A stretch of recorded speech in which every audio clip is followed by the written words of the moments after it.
Let's talk about chips, the tiny silicon brains quietly powering everything from your phone to your car, and even the appliances in your kitchen.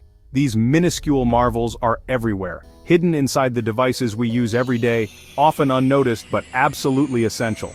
These semiconductors are the foundation of our digital world, processing information at lightning speed and enabling modern life as we know it.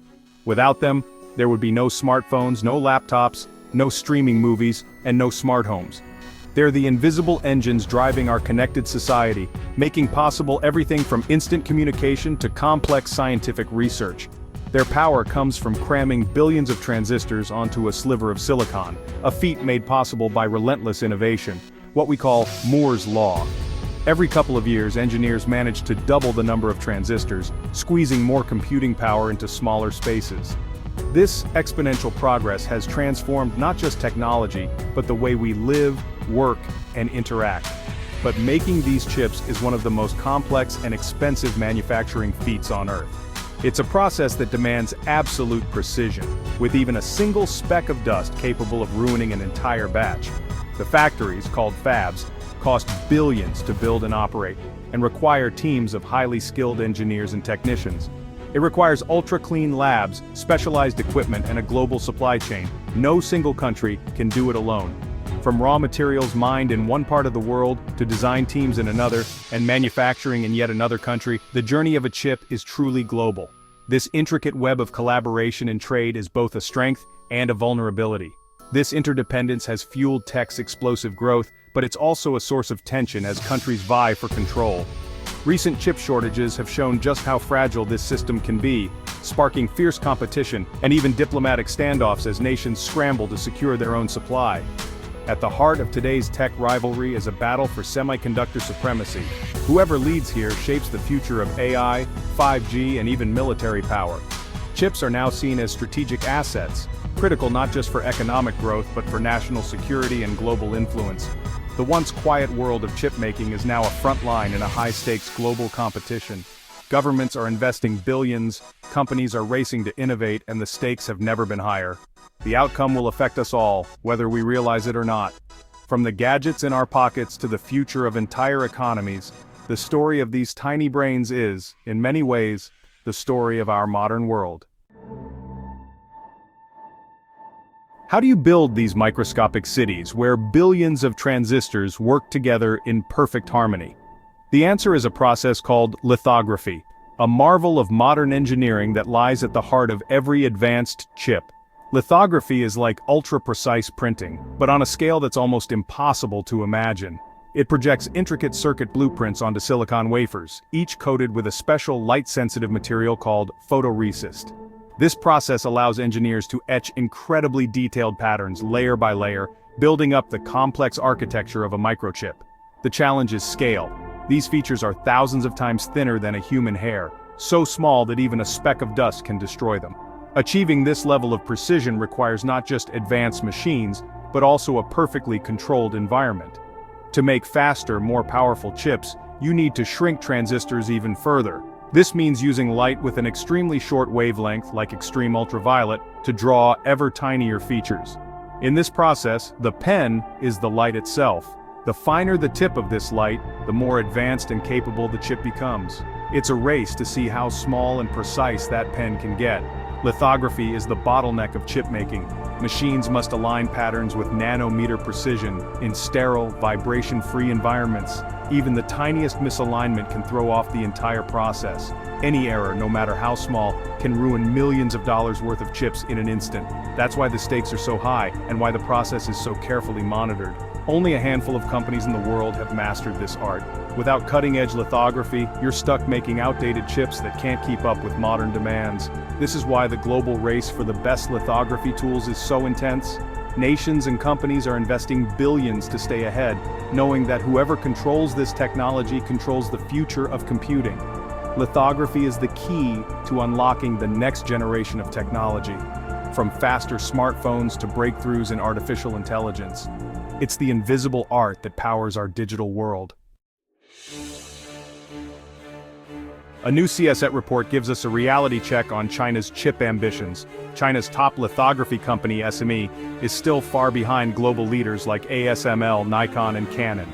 SME's best machine can only make 90 nanometer chips, technology that was cutting edge in 2004. Meanwhile, TSMC and Samsung are mass-producing 3 nanometer chips. Even if SME delivers its planned 28 nanometer machine, it'll still be a decade behind. The gap isn't just about money, it's about decades of expertise and a vast network of specialized suppliers. Building a top-tier lithography machine requires deep knowledge and a massive ecosystem. The CSET report makes it clear. China's path to catching up is long and steep. They're not just running a race, they're chasing a train that's speeding ahead. The hype doesn't match the reality. The challenge is bigger than most realize. The biggest leap in modern chipmaking? Extreme ultraviolet, or EUV lithography, often called the magic wand of the semiconductor world. This technology is the secret ingredient behind the most advanced microchips powering our smartphones, computers, and even artificial intelligence. EUV uses light with a wavelength of just 13.5 nanometers, so tiny that it's almost impossible to imagine. For comparison, a human hair is about 75,000 nanometers wide. This incredibly short wavelength allows chipmakers to etch impossibly small, intricate patterns onto silicon wafers, enabling the creation of the world's smallest, fastest, and most energy-efficient chips. But generating EUV light is a marvel of engineering. A high-powered laser fires at droplets of molten tin, vaporizing them and creating a plasma that emits EUV light. This happens an astonishing 50,000 times every second. The process is so complex that it took decades of research and billions of dollars to perfect. The entire process must take place in a vacuum because EUV light is so easily absorbed by air or glass. Instead, ultra-precise mirrors from Zeiss, some of the flattest and most flawless objects ever made, are used to guide and focus the light. These mirrors are arranged inside a sealed chamber, ensuring that not a single photon of EUV light is lost. Every step is meticulously controlled, as even the tiniest speck of dust could ruin an entire batch of chips. Only one company on Earth has mastered this process, ASML, based in the Netherlands. Their expertise is unmatched, and their machines are the crown jewels of the semiconductor industry. ASML holds a complete monopoly on EUV machines. Each one costs over $200 million, contains hundreds of thousands of parts, and takes months to assemble and calibrate. These machines are so complex they're often shipped in pieces and reassembled on site. This monopoly gives ASML and its allies immense leverage in the global tech race. Countries and companies compete fiercely for access, knowing that whoever controls EUV technology controls the future of computing. Without EUV, it's simply impossible to manufacture the most advanced chips. Older technologies just can't keep up with the demands of modern electronics. That's why access to this technology is so fiercely guarded, with strict export controls and security measures in place to prevent it from falling into the wrong hands.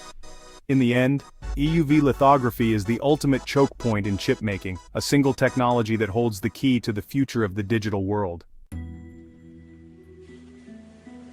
With ASML as the sole EUV supplier, the US saw an opportunity and acted. The US pressured the Netherlands to block EUV exports to China, creating a technological choke point. In 2022, the US expanded controls, restricting not just EUV but also advanced DUV machines and even the people who support chip making in China. To make these controls airtight, the US enlisted Japan and the Netherlands, both key players in chip equipment. Together they formed a united front, making it nearly impossible for China to buy the tools needed for cutting-edge chips. Chinese companies are now locked out of the most advanced chip ecosystem. They can still buy older equipment, but the gap is widening. China faces the daunting task of recreating this entire ecosystem from scratch. It's a blockade that could last for years, or decades. China isn't backing down, it's doubling down. The government is pouring billions into building a homegrown chip industry, from research to manufacturing. SMIC, China's top chipmaker, surprised the world by producing a 7-nanometer chip using older DUV machines. But this workaround is costly and inefficient, not viable for mass production. The real challenge is replicating the entire supply chain, including ultra-precise optics and specialized components, Decades of expertise can't be reverse-engineered overnight. Despite progress, China's domestic champions remain years behind. Sanctions have spurred innovation but also cut China off from the global knowledge base. China is trying to reinvent the wheel while others build spaceships. It's a high-stakes gamble with no guaranteed payoff. This isn't just about faster phones, it's a central front in the US-China rivalry for global power. Advanced chips are the backbone of AI, 5G, and military tech. The US sees China's tech rise as both an economic and security threat. China views US controls as an attempt to contain its growth and undermine its sovereignty. This has turned chip-making into a national crusade for China. The result? A new tech Cold War, not of missiles, but of supply chains and standards. The world is splitting into two tech spheres, one led by the US, the other by China. Countries and companies are being forced to pick sides. The global economy is entering a period of uncertainty and fragmentation. The chip race is the most visible front in this new era. What does this mean for you? Expect higher prices and slower innovation as supply chains fragment. Tech companies face uncertainty, juggling regulations and market access. They may have to redesign products and rethink global strategies. Countries are pouring billions into building their own chip factories, duplicating effort and driving up costs. We could see a glut of some chips and shortages of others, creating new market instabilities. The world is moving toward competing tech standards, a splintered splinternet. Devices and apps may not work everywhere. Alliances are shifting, and the open, globalized internet is fading. The consequences will shape technology and geopolitics for decades. The tech race is changing the world in ways we're only beginning to see. So, who's winning? For now, the US and its allies lead, thanks to their grip on advanced chip-making tools. Export controls have slowed China, and ASML's EUV monopoly is the ultimate choke point. But China is relentless, investing billions and making progress in chip design and packaging. Their surprise 7-nanometer chip shows ingenuity, even if it's not yet scalable. The future depends on whether the West can stay ahead and whether China can build a complete ecosystem. We may end up with two parallel tech worlds, one open, one closed.